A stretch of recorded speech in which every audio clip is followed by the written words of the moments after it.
నమస్తే. శ్రీమాత్రే నమః. శ్రీ గురుభ్యో నమః. మనకి ఖగోళ శాస్త్రంలో ఈ గ్రహాల యొక్క సంచారం వల్ల ప్రతి నెలకొకసారి, ప్రతి 15 రోజులకొకసారి ఇలా వాటి గమనంలో కొన్ని రాజయోగాలు మనకి తటస్థపడుతుంటాయి.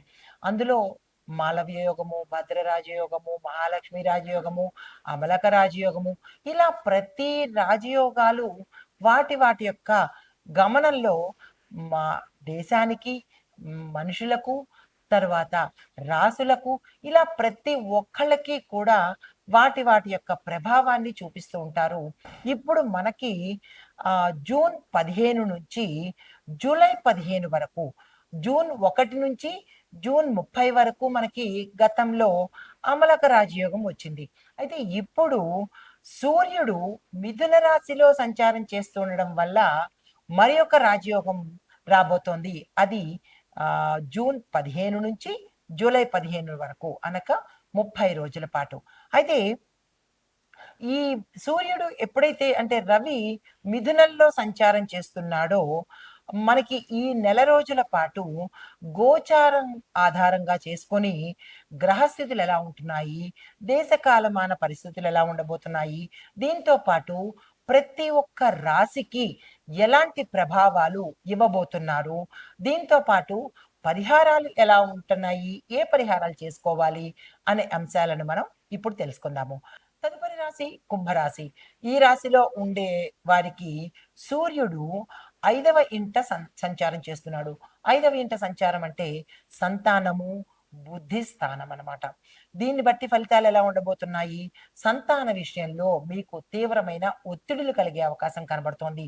ఇటు ఆరోగ్యపరంగాను, ఇటు లేదా వాళ్ళ వ్యవహార పరంగాను, చిన్న పిల్లలైతే అనారోగ్య సూచనలు, చదువుకునే వాళ్ళైతే చదువులు ఫెయిల్ అవ్వడము, ఉద్యోగం కోసం ఆ స్థాయిలో ఉండే పిల్లలైతే కనుక ఉద్యోగాలు రాక మిమ్మల్ని ఇబ్బంది పెట్టడము, పెళ్ళిళ్ళు కాక మీరు మనోవ్యాకులతకు గురి అవ్వడము, ఇలాగ సంతాన పరంగా మీరు ఏ ఏజ్‌కి తగ్గట్టు ఆ ఏజ్ సంతానంతో ఇబ్బందులు పడే అవకాశం చక్కగా గోచరిస్తోంది. జాగ్రత్తలు తీసుకోండి. అయితే ప్రేమ సంబంధాలు గందరగోళంగా మారతాయి.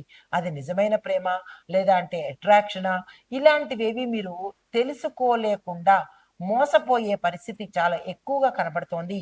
ఈ రాశిలో ఉండే స్త్రీలు, పురుషులు జాగ్రత్తలు తీసుకోండి. అయితే క్రియేటివ్ రంగంలో ఉన్నవాళ్ళు, క్రియేటివిటీగా ఉన్నవాళ్ళు, క్రియేటివ్ రంగంలో పనిచేస్తున్న వాళ్ళు, చదువుకుంటున్న వాళ్ళు కూడా ఈ సమయము చాలా చక్కని సమయము. చదువుకున్న వాళ్ళు పాస్ అవుతారు. ఆ రంగంలో పనిచేస్తున్న వాళ్ళకి అవకాశాలొస్తాయి. విశేషమైన ప్యాకేజ్ కూడా పెరుగుతుంది.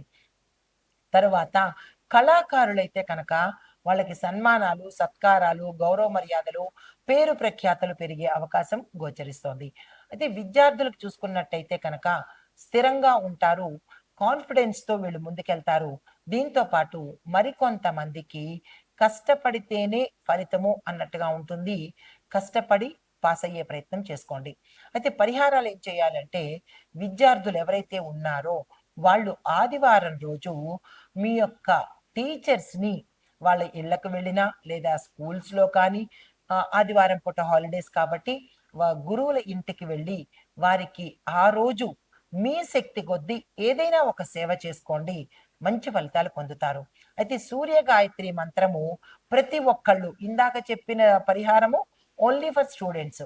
ఈ పరిహారము అందరికీ అన్నమాట. సూర్య గాయత్రి మంత్రం జపం చేయండి. సూర్య దేవాలయాలు సందర్శనం చేసుకోండి. ఇది ఈ రాశిలో ఉండే వారికి చెప్పదగిన గోచారరీత్యా ఫలితాలు, పరిహారాలు, సూచనలు. నమస్తే. తదుపరి రాశి మీనరాశి. ఈ మీనరాశిలో సూర్యుడు 4వ ఇంట సంచారం చేస్తున్నాడు. 4వ ఇల్లు అనగా గృహము, మాతృస్థానము.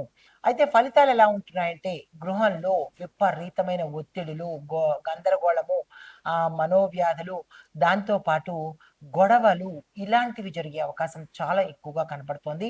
కుటుంబంలో విభేదాలు రావడము, భార్యాభర్తల మధ్య, తల్లి కొడుకుల మధ్య, తండ్రి బిడ్డల మధ్య, దీంతో పాటు సంతానంతోనూ ఇలాగ కుటుంబంలో విపరీతమైన విభేదాలు వచ్చి విడిపోయే స్థితికి దారితీసే అవకాశం చాలా ఎక్కువగా కనబడుతోంది. జాగ్రత్తలు తీసుకోండి. అయితే తల్లి యొక్క ఆరోగ్యం పట్ల మీరు శ్రద్ధ తీసుకోవాలి, దృష్టి పెట్టాలి. వీలైతే బాగు చేయించే ప్రయత్నం తప్పనిసరిగా చేసుకోవాలి. అయితే ఆస్తి కొనుగోలు, మార్పు చేర్పులకు ఏవైనా ప్రయత్నాలు చేసుకోవాలంటే ఈ సమయంలో చేసుకోండి. కలిసొచ్చే అవకాశం కనబడుతోంది. వాహన యోగం కూడా మీకు ఈ సమయంలో కలగబోతోంది.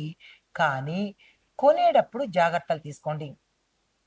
వాహన యోగం ఉంది కదా అని గబుక్కన వెళ్ళి షాపుకెళ్ళి వాహనాలు కొనేయడం కన్నా, దాంతో పాటు మీరు కొనుక్కొనొచ్చి వెంటనే డ్రైవింగ్‌లో కూర్చోవడం కన్నా, ఒక్కసారి ఆలోచించి వాహన యోగం ఉంది కదా అని కొనుక్కునే ప్రయత్నం చేయండి. కానీ నడిపే ప్రయత్నం మాత్రం వెంటనే చేయకండి. మంచి, చెడు చూసుకొని అప్పుడు ప్రయత్నం చేసినట్టయితే మంచిది. లేదు అంటే కనుక ప్రమాదాలు జరిగే అవకాశం చాలా ఎక్కువ గోచరిస్తోంది. జాగ్రత్తలు తీసుకోండి. అది మీ యొక్క వ్యక్తిగత జాతకంలో ఎలా ఉండబోతోంది అనేది పరిశీలన చేయించుకొని దానికి తగ్గట్టుగా ప్రయత్నం చేసుకోండి. అయితే మీకు చెప్పదగిన పరిహారాలు ప్రతి ఆదివారము తల్లికి సేవ చేయండి. ఎక్కడికో వెళ్ళక్కర్లేదు. మీ ఇంట్లో మీ తల్లికి సేవ చేసుకున్నట్టయితే కనుక రవిగ్రహము చాలా సంతోషిస్తాడు. బుధుడుకి కూడా చాలా ఇష్టమైన పని మాతృసేవ. ఈ పని పరిహారం చేసుకోండి. ఇది పెద్ద కష్టమైంది కాదు కాబట్టి మాతృసేవ చేసుకోండి. దీంతో పాటు గృహలక్ష్మి పూజ అంటే మీ ఇంటిలో లక్ష్మీ అమ్మవారికి తప్పనిసరిగా పూజ చేసుకోండి. చందన తాంబూలాలతో పూజ చేసుకొని అమ్మవారికి ఇష్టమైన ఏదైనా ఒక పదార్థాన్ని దానంగా ఇవ్వండి.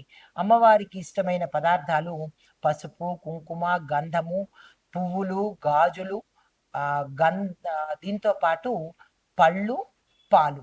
ఈ వీటిలో మీకు ఏవి శక్తివంతమైనవో వాటిని దానంగా ఇచ్చుకున్నట్టయితే ఆర్థికపరమైన ఇబ్బందులు కానీ, తెలియని సమస్యలు కానీ పోగొట్టుకునే అవకాశం కనబడుతోంది. ఇది ఈ రాశిలో ఉండే వారికి చెప్పదగిన బుధాదిత్య యోగం యొక్క గోచార రీత్యా ఫలితాలు, పరిహారాలు, సూచనలు. నమస్తే.